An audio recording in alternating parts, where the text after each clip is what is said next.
Hey everyone out there, this is Shard. Welcome to Deep Dive of 5, Volume 14. I got last week's one number wrong. It was actually Volume 13.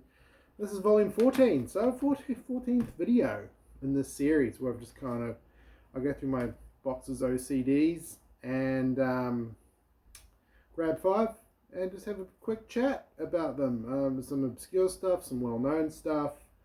Mostly kind of pre-2016. That's when I really started stopping. That's when I really stopped buying CDs the way that I used to. The way that I used to. Memories. So I've got 5 CDs here, but hopefully a bit of a quick one today because these weren't exactly on heavy rotation when I had them, but I still got soft spots for these ones. All right, first up is Nancyboy, self-titled. Nancyboy. This came out in 1996 on Sire Records. Nancyboy. How I became aware of Nancyboy. They're kind of like a, not kind of like they're a kind of. I should stop using that word. Kind of. It's just another crutch word. They are a glam revival band. Anyway, back in the 90s they kind of were a bit blurish, a bit Britpopish, and a lot of like 70s glam kind of stuff kind of packed in there to like a power pop foursome, vibesome. They've got a bit of a pedigree to them because they have Donovan Leitch in it. He's the son of Donovan, also the brother of Ione Skye, and there is also what's his name, Jason Nesmith, who is of course the son of Mikey Nesmith from, is it Mikey? He was in the Monkees. So they've got a pedigree. They got a bit of nepo baby kind of thing to them. That doesn't detract from their talent. Very talented guys. So I became aware of Nancyboy, through a movie called The Size of Watermelons. It's up on YouTube. I implore you, if you're from the 90s, if you're a 90s kid like me, and you haven't seen The Size of Watermelons, do yourself a huge favor.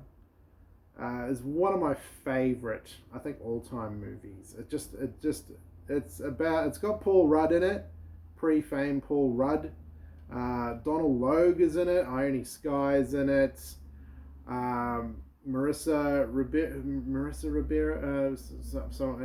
Anyway, it's a great indie Canadian movie about Paul Rudd's character who wants to go to film school and become a film student and make movies. And I was just like, it kind of compelled me to go to film school, or at least go to university and study film.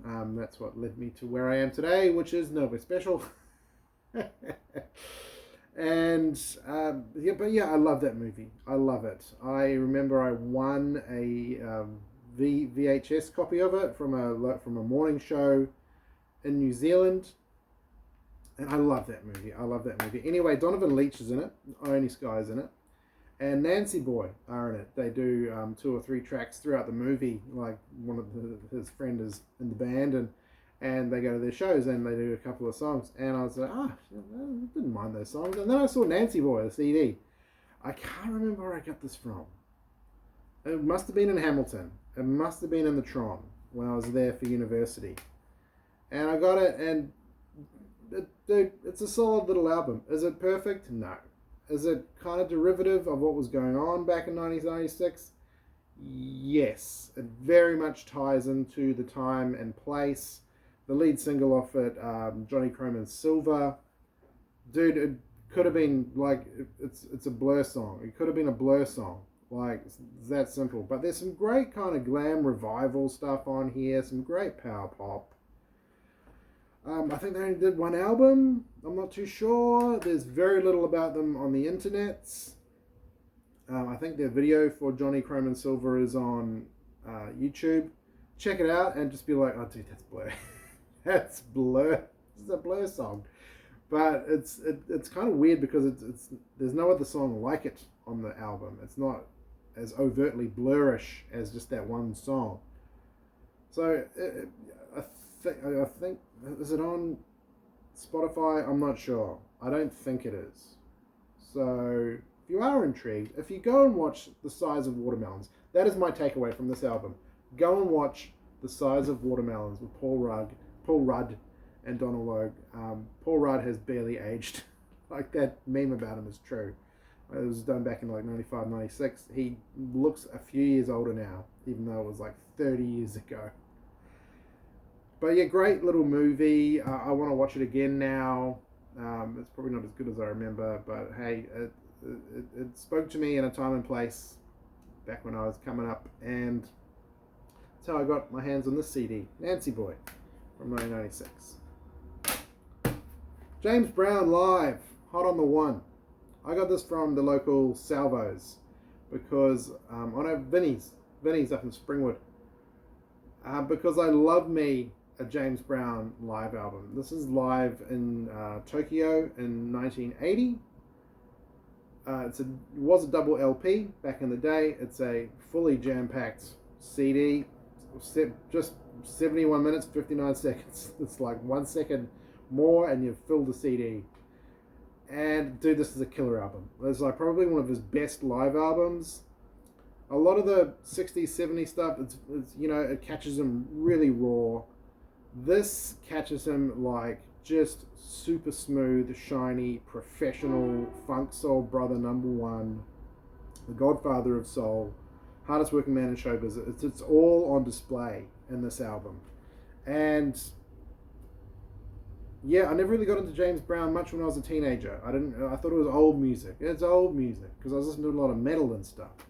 But as I've gotten older, funk, soul, R&B in the purer sense, I dig immensely. And this is a fantastic album. It's like a bunch of his greatest hits, basically. There's a 10-minute version of Sex Machine, a 9-minute version of It's a Man's World. It's a man's world. Papa's Got a Brand New Bag is on it. You need that song. You need that song on any James Brown live album. Please, please, please. Get up off of that thing. I got the feeling. There's a nice jam at the end. But if you haven't got this, if you're a James Brown fan, I think it's on Spotify. It's a killer album. Killer. Like James Brown at the peak. Peak James Brown. Peak early 80s, late 70s James Brown. Fantastic album. Got that for like $2, I think. What else? Oh, this is one from my old radio days. So over here in Australia, if you're on community radio, you can sign up to a government-funded system called AMRAP, which is the Australian Music Radio Airplay Program, and you basically get a bunch of CDs sent to your radio station every month. You can download heaps of new tracks, that kind of thing.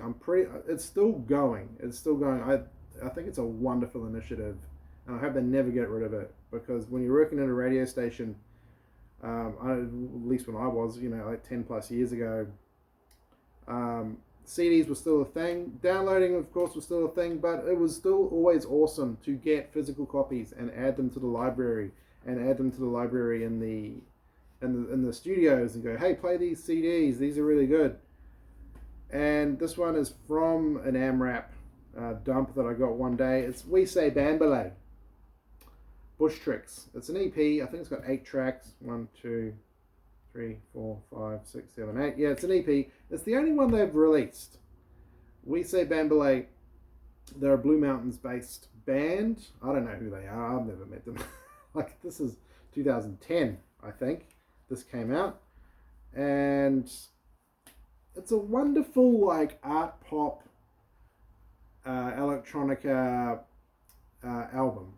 EP. It's got some great little songs on it, man. Waiting in Wisconsin's a really good song. Solid Gold. Funeral Social's probably my favorite song on this. It's got kind of almost 80s kind of new wave kind of vibes to it. A bit Smithsy, a bit My Bloody Valentine-y. Yeah, a cool little album. There's a couple of clips of them on YouTube. They're not on Spotify. If you see this around, do yourself a favor if you like that kind of music. If you like chill, electronica, kind of, really kind of, it's a great summer album, great summer day album, or a really fine morning. You chuck it on, it's just like, lifts your spirits. Kind of like Architecture in Helsinki, that kind of vibe, just weird pop, art pop. Really cool album. If the We Say Bamboulee guys see this, hey, come and say hi. I don't know. We can meet up for a coffee. I don't know what those guys are up to now. This was like 16 years ago. Awesome album. Hard to find these days. So if you do, probably hard to find outside of Australia, but might be able to find it online. Oh, this is like one of my faves, man. One of my faves. Not my all-time faves. It's a very short list. Or is it a very long list? I don't know. Mazzy Star. So Tonight, That I Might See. This is from 1993. It has their huge song on it, Fade Into You. It's also got some other fantastic songs. Five String Serenade is one of my favorite tracks of theirs. She's My Baby. Wasted. Good album. It's their, I think, second album. And then there was Among My Swan in 1996. That's where my relationship with them started. I got Among My Swan in a bargain bin at the warehouse in Kaitaia. I think I got it for like $5. And I fell in love with them, man. Just breathy, dream pop, soaring kind of not even soaring, but just like opposite of soaring. It's very mellow guitar. A lot of it's acoustic bass, but then they do get the soaring guitar kind of thing. But yeah, fantastic dream pop, Mazzy Star. I saw them live a few years ago, not long before Dave Roback died, and I saw them at the Sydney Opera House. And I dug it, man. I dug it. Shout out to my friend Chris, who had a spare ticket, and he just kind of put it on Facebook, and I was like, I'll come. And I went. And another couple of friends of mine went, and I saw them on Facebook. They were like, it was too dark. We left. And it was really dark, because Hope Sandoval is famously kind of shy on stage, and it was really dark. And we were sitting at the back, close to the back, and I was just like, okay, I can't really see much, but I can hear it. It's great. Like, it was a sonic kind of experience. It was fantastic. And I remember this album, I just used to put CDs on as I was going to sleep when I was a teenager anyway, and into my 20s and stuff like that. And this was one of the albums that I go to sleep to. And yeah, fantastic sleep album, this one. So Tonight, That I Might See. I think they're, are they still around? Because Dave Roback died, the guitarist. Hope Sandoval's still around. She's did a few albums with Hope Sandoval and the Warm Inventions. Those are really cool. Inventions or Intentions. I can't remember. Correct me if I'm wrong. But yeah, great 90s dream pop. Can't go wrong with Mazzy stuff. Okay, number 5. Deep Dive 5, number 14. The Dust Brothers Fight Club soundtrack, the film score. Everyone knows Fight Club. Everyone knows not to talk about Fight Club. This is a good solid album in terms of being a soundtrack album. I can't remember where I got this from. It's got someone's writing on it, so it was obviously filed at a secondhand record store. So there's 184 up there, 428 there. So it might have been through a few different households. So yeah, if you dig the movie like I do, I still watch it every once in a while. It's just been a few years since I watched it. But even then, I was still very impressed with it. So it was one of the first big DVDs that came out with like multiple commentaries and all sorts of special stuff on it. And I watched the crap out of that. I think I watched all of the commentaries. Found all the secret stuff on it. It was great. I love the movie. The book is pretty cool. I don't know. I think the movie is better than the book. I could be wrong. It's ages since I've read Fight Club. And they've done Fight Club 2 and 3 in graphic novel form. I haven't read those. Palahniuk's books tend to get a bit samey. I find. I've read a few of them, more than a few. And yeah, I like them. I enjoy them. And like a bit of pop nihilism, that kind of stuff. There's a lot to like in those books. Fight Club, especially the film, like peak. I think late 90s. When it came out in 1999. I remember going to the movies to watch this, and in Auckland. My first year of university, I was up in Auckland visiting some friends. And I was like, oh, dude, Fight Club's on. Dave Fincher's new movie. Got to go watch it. And I went and watched it. It was me and like 5 other people. It famously bombed in cinemas and really found its home on DVD. And I went, and it was 5 people in there, and I was just like, this is freaking amazing. Like, what a film. And my friend who had gone to stay with, I went back to his place and I raved about it. I was like, dude, this is like an awesome film. And he went and watched it with his girlfriend, and they left after like half an hour. I was like, dude, what are you talking about? He's just like, it was stupid. I was like, what? Didn't get it. I should really ask him again. Be like, hey man, did you remember when you went and saw Fight Club and you left? Why? And I still remember that from 25 years ago. Anyway, the Dust Brothers were still are. I think they're still a production duo, and well, back in the 90s, they were producing a lot of stuff. I know they did Urge Overkill. I think they did some Cypress Hill, and then they got Fincher called them to do the soundtrack, and it's a great like late 90s techno industrial, like, you know, electronic kind of soundtrack. And it's got a really cool remix, This Is Your Life, at the end with a bunch of Tyler Durden stuff in it. And it's worth it for that. Even though it's probably on YouTube. I'm not sure about Spotify. But really cool. Cool companion piece to the physical DVD if you've got it. Or just if you like the movie. You do well to get the soundtrack to Fight Club.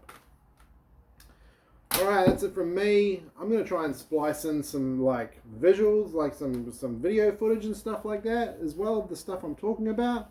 So I'm just kind of expanding my skills in editing. So let me know if you like it or not. I've tried with the audio, but I tend to get like not copyright struck, but it gets like, you know, partially, like it won't play in certain areas, and that just means my viewership is, you know, it's already really low, and it just means it just sticks at 0. So I'm not too sure about the sound stuff, but I think I can get away with the visual stuff. I'll give it a try. It's all a learning experience for me. All right, so thanks for tuning in. Deep Dive 5 Volume 14. I'll see you next week.